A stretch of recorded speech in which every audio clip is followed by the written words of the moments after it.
之美要怎么样才能够近距离的体验呢？11节的感动时刻，今年特别规划了来去客庄住一晚的专题形态，就希望能够透过感受客庄白天与黑夜，让您更爱客家。而这一回呢，我们深入的地区是宜兰三星。提到了三星，很多人想到的是三星葱，但是三星有很多特色，尤其是当地有很多的客家移民。跟着镜头，我们带您一块来感受宜兰三星客家乡亲的热情。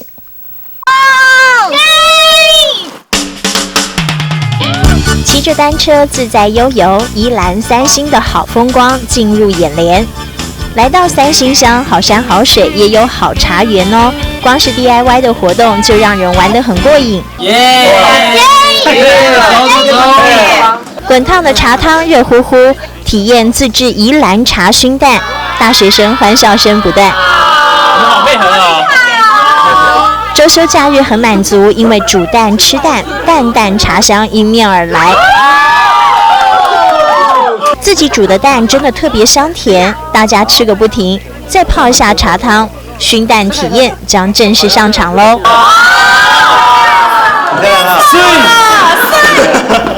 火热如火，让茶熏蛋慢慢上色也飘香。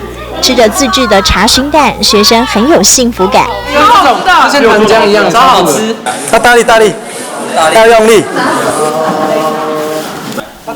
DIY 活动相当多，揉茶体验也有。热情的老板其实是客家人，因为在宜兰有很多从桃竹苗2次移民来的客家乡亲，光是宜兰的客家人至少有8万人。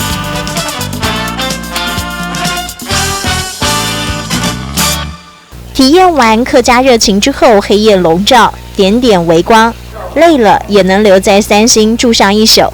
有像家一样的休闲空间，洗去都市的繁忙，尽享清幽安静的好心情。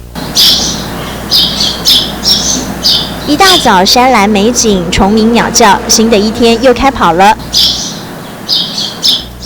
在宜兰的客家人估计有8万人，所以好吃的客家小馆不能错过。餐厅的装潢都很有客家味，而老板的客家菜更是道地，配上当地的食材，飘出浓浓客家香。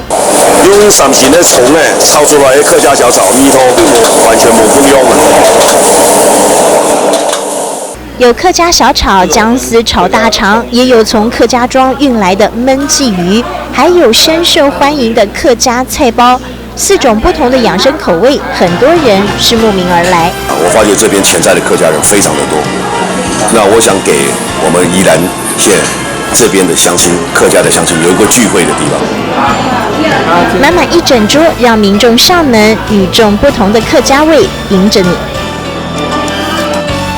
一整片茶园为宜兰山水镀鲜绿，住一晚的星空下，品尝金黄茶汤，熏蒸美味。DIY 的体验，丰富感动时刻。